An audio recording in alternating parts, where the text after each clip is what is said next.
tribunal administratif, vous en souvenez, avait rejeté le recours en annulation de M. Salor. Le rapporteur public et l'ancien commissaire du gouvernement, lors de 2 audiences, a rejeté ce recours avec un argumentaire juridique absolument imparable. Le Conseil d'État, malgré tout, n'a pas suivi le tribunal administratif et ses conclusions, alors même. Première des choses que tu fais, tu arrives, tu t'assois dans le fauteuil, premier truc, c'est quoi? J'invite les religieux. Tu invites les religieux? Ouais.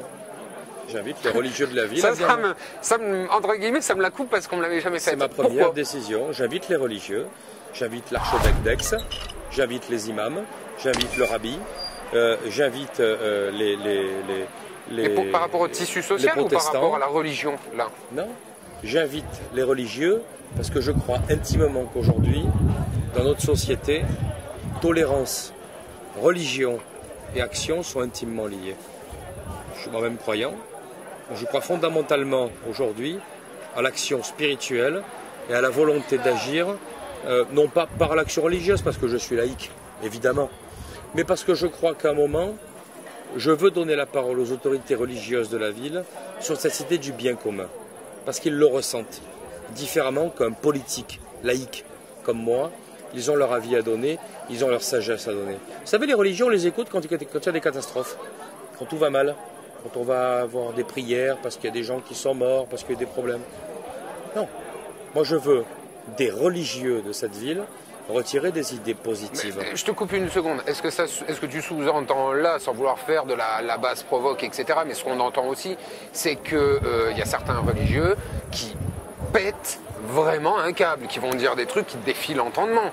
Je vais pas citer Aix, un point. Non, mais voilà. Aix, je crois pas, non. Donc c'est quoi? Non, pas à Aix. Tu fais référence du coup à une certaine modération pour la société parce qu'ils ont une expérience ou... Moi, je vais vous dire. Je crois profondément à l'égalité des religions entre elles, à leur altruisme, au fait qu'elles cherchent tout le bien commun et de la même manière. Et que je veux aujourd'hui avoir un dialogue des religions dans cette ville. De la même manière que Marseille a créé Marseille Espérance d'ailleurs, je veux vraiment avoir un dialogue des religions dans cette ville qui soit un dialogue positif dans la société. Je ne veux pas m'appuyer sur les religieux parce que je suis un laïc et un républicain. C'est quand même toi qui... Voilà, c'est moi qui ai l'autorité politique. Mais en même temps, je veux écouter aujourd'hui la manière dont ils voient cette ville. Personne ne l'a fait. Personne. On ne prend pas parce que c'est une bêtise, parce qu'on confond laïcité et indifférence avec les religions. Moi, je suis laïque, mais je ne suis pas indifférent avec le phénomène religieux. Tu parles donc des religieux, ok, mais qu'est-ce qu'on fait avec ceux qui sont athées, agnostiques comment ils vont se sentir dans les... Enfin, qui serait leur représentant? On parlait de ma première décision. Ce sera une discussion... Parce qu'elle m'intrigue, en fait. Ce sera une discussion spirituelle et intime.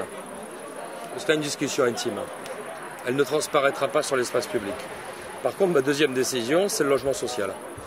C'est le mal logement, c'est l'installation de la misère dans cette ville, j'en ai parlé ce soir. Aujourd'hui, en tant que maire, j'ai la volonté de résoudre en 6 mois les 500 cas de mal logement les plus violents sur le plan humain. On en a vu des pas mal. Hein. Oui. Un monsieur qui nous a été présenté, on était sur un quartier, donc je l'ai sorti à tout le monde, hein, en disant qu'est-ce qu'on peut faire. On voit ce monsieur, on discute un petit peu, il nous explique son cas dans un T1 avec un enfant d'1 semaine, j'ai 2 gamins. Oui, cette dame handicapée que j'ai vue hier au 3e étage aussi au Jas de Bouffant. Et ces 13 personnes dans un T3 à la cité Besson la semaine dernière. Et ce vieux monsieur dans un logement insalubre en centre-ville. Et ces 2 dames, ces 2 sœurs. Mais comment on fait pour pas devenir cynique ou détaché à un moment? On a enlevé la parole aux citoyens. On a enlevé la parole aux citoyens. On a préféré le favoritisme. On a attribué les logements sociaux dans le désordre. Je veux revenir à un ordre républicain. Fraternel, mais dur. Fraternel mais dur. J'ai des priorités qui sont très claires. Fraternel mais dur. Fraternel mais dur, ça veut dire qu'aujourd'hui la priorité, c'est la priorité sociale. C'est le handicap, c'est l'âge, c'est la dépendance physique et financière. On rétablira l'ordre républicain à Aix-en-Provence sur le logement social. Je m'en fais fort et je le ferai. Je le ferai parce qu'aujourd'hui je pense que quelqu'un qui est exclu de son logement, quelqu'un qui ne vit plus, c'est quelqu'un qui est en train de mourir. Et moi les gens que j'ai vus aujourd'hui à Aix, aujourd'hui, hier, avant-hier, sur des gens qui sont en train de disparaître. Ils n'ont plus de vie privée. C'est ça qui te motive dans ton combat? Mais oui, c'est toujours les faibles qui motivent dans le combat. C'est pas les puissants. C'est pas les puissants qui me motivent. C'est pas les riches. C'est pas les forts. Ils peuvent se défendre. Moi, j'ai gagné en Conseil d'État contre Marie Joissains. Tant mieux pour moi. Je l'ai fait tout seul. Je le dois à personne. Moi, je pouvais me défendre. J'avais les moyens et la volonté de le faire. Je ne pense pas aux gens riches et aux gens forts. Ils auront des intérêts. Ils ont une manière de voir la ville. Ils ont mon affection parce qu'ils sont avec soi et qui produisent et qui construisent. Je pense à ceux qui n'ont pas la parole. Je pense à ceux qui n'ont pas l'argent. Je pense à ceux qui n'ont pas la motivation parce qu'ils sont dans la dépression, dans la maladie ou dans la faiblesse. Je pense à ceux qui sont seuls, qui ne parlent plus à personne. Je pense à tout cela. Une ville, c'est ça. Si le maire d'une ville ne tend pas la main à ces gens-là, mais il les fait mourir. À qui voulez-vous que ces gens-là parlent? Alors, à part leur maire. Je te coupe une seconde. On change juste. Alors, on reprend après ce cours intermède. Donc tu me disais effectivement que là, il y a des personnes qui t'aident, qui ont de l'argent, de l'oseille, etc. Ils peuvent te filer un petit coup de main, mais que toi, c'est pas la priorité. Donc effectivement, j'ai compris, hein, on va aider les... Pourquoi pas les riches? Quand une ville perd ses riches, elle tue ses pauvres. Une ville, c'est un système, c'est une cybernétique. Si les riches ne sont pas à l'aise, de l'autre côté, les pauvres, ils meurent. C'est ce qui se passe aujourd'hui. Ça crée des injustices, ça crée du... Ça crée des frustrations d'un côté et ça crée de l'écrasement de l'autre. Donc en fait, aujourd'hui, un maire, il doit être maire pour tous. Un maire, il est maire pour tous. Moi, je vais tendre la main à la très grande difficulté tout de suite. Je vais me jeter dedans parce qu'aujourd'hui, je pense que c'est non pas mon rôle de maire, mais un devoir. C'est les 90 jours du président en version maire, quoi. C'est ça. Ou les 100 jours, pardon. C'est ça. On va pas dormir. Donc en 100 jours, tu fais quoi? On va pas dormir, on va pas manger, on va faire ce qu'il y a à faire. En 90 jours, je vais évaluer personnellement les 500 ou 1000 situations sociales de cette ville qui amènent aujourd'hui à ce qu'Aix-en-Provence, ville d'eau, ville d'art, ville magnifique, est en train de tuer une partie de sa population par absence de politique publique, d'écoute et de considération. Je ne laisserai pas, moi, maire de cette ville, mourir des gens d'indigence, de malaise social, de mal logement. Ce tombera sur moi. C'est mon honneur qui sera mis en cause, personnellement. Ce ne sera pas un mécanisme politique et institutionnel à la Marie Joissains. Je n'ai pas reçu ton courrier, je n'étais pas au courant, je ne savais pas. On sait tout. On sait tout dans une ville. On est au courant de tout. Mais on voit très bien les gens, comment ils vivent. Ça me paraît bizarre si on dit j'ai pas reçu ton courrier. J'ai pas reçu ton courrier. Ça sonne dans tous les sens. C'était ma femme. Tu n'as pas reçu ton courrier. On ne sait pas. Ah oui, j'avais oublié. Là, tu vas sur un sujet qui m'intéresse. C'est fini, ça. On a posé la question à tout le monde. Mais c'est fini, mais tout le monde sait. Mais tout le monde sait. L'affaire de M. Chaoul, est-ce que c'est un barge ou pas? Parce que j'ai vraiment l'impression que ça dérange tout le monde, ce truc. Tout le monde le connaît. Chaoul n'est pas un barge. Chaoul est un croyant.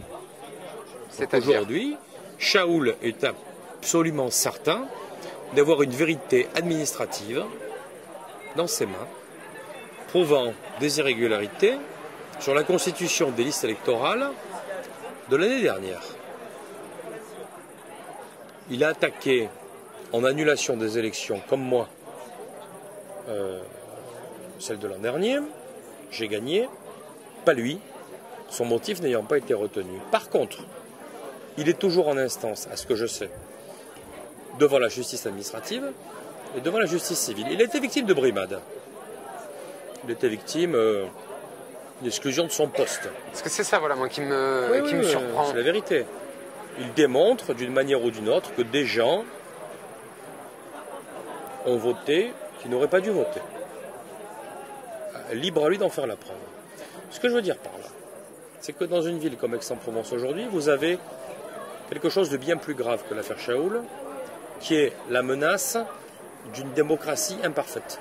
C'est-à-dire d'une manipulation par l'administration Joissains d'un certain nombre de choses, concernant notamment, moi, quelque chose qui m'intrigue beaucoup, c'est les électeurs d'Aix-en-Provence qui, pour certains, bénéficieraient d'un certificat d'hébergement chez des particuliers, mais qui seraient propriétaires depuis bien longtemps.